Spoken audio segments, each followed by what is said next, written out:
Tuesday of the 21st week in ordinary time of the year, August 27, 2024, St. Monica Memorial.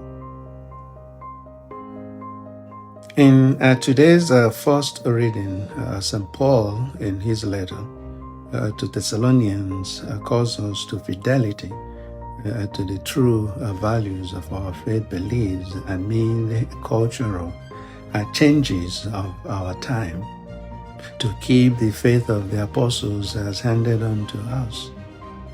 In the gospel, Jesus speaks of genuine love for one another by urging us to conform our hearts and minds to God. And we may exemplify these virtuous acts in our relationships by being true to our faith practices.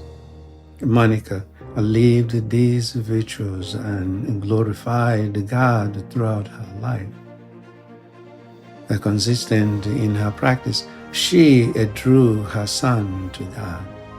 She was firm and resolute in her faith. As a patient and persistent mother, she lovingly brought her son home to God through prayers. She is a shining light for us to emulate. Monica responds to God's call and labors through prayer for the conversion of her son, Augustine, who becomes a saint and a doctor of the church. On this day, we celebrate the memorial of St. Monica, the mother of St. Augustine, and the model of motherhood. Her prayerfulness brought her and her son so close to God for all eternity. She was born around 331 to Christian parents, and she married Patricius, a pagan citizen of Tegest. Her husband was a man of high status and had much to put up with, but she bore all with her well-disciplined character and eventually won him over. Her example and goodness influenced him, and he converted to Christianity. It took her 30 years of prayerful life to win her husband's conversion. Augustine was 17 when his father died in 371. However, her mother, Monica, the ideal of motherhood uniquely, brought about his spiritual birth by grace. Augustine was the eldest son of the family. His parents rejoiced in him and his prospect because he was brilliant. They longed to give him the best possible education, but his loose life and his desire for pleasure caused his mother a great headache and anxiety. It would be safe to say that the most significant cross of her life was the conduct of her son, Augustine. He was leading a reckless life and embraced a heretic sect known as the Manichaeans. Augustine returned to Tegest, and she refused to let him in the house so she wouldn't have to listen to his blasphemies. She later relented as a result of a vision she saw, and she beheld Augustine standing on the beam beside her. When she related the dream to Augustine, he wept that they might easily be together if she gave up her faith. But she quickly replied, "He did not say that I was with you. He said, you were with me." Augustine was 29 when he went to Rome to teach rhetoric. Monica planned to escort him to the port embankment, but Augustine had decided to leave her. In his Confessions, he later wrote, "I deceived her with a lie."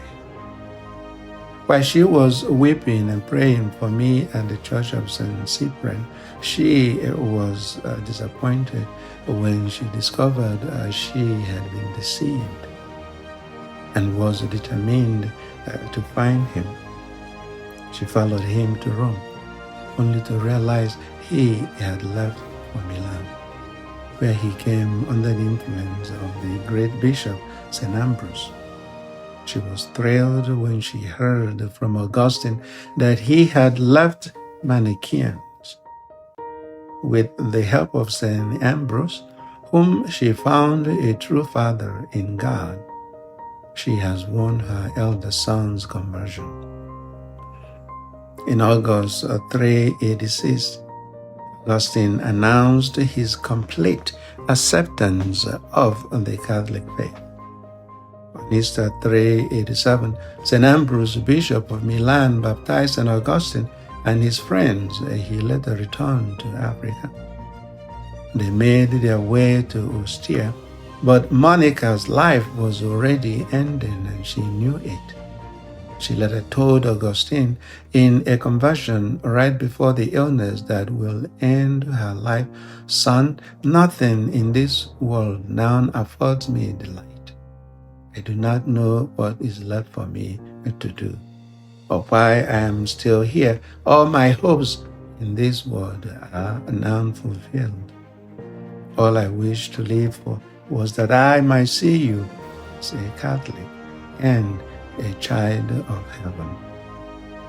God has granted me more than this in making you despise earthly felicity and consecrate yourself to his service."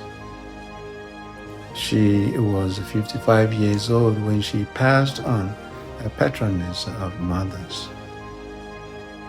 Like St. Paul, who called the church in Thessalonica to a life of faithfulness, Monica, as a mother, tirelessly calls her son Augustine to purity of life and faithfulness to God. At the same time, the gospel invites us to be on alert as we open our hearts and minds to receive Jesus. Our constant vigilance will depend on our readiness as we await his second coming. St. Monica, pray for us. And yours, Father Santos K. Iben. Thank you.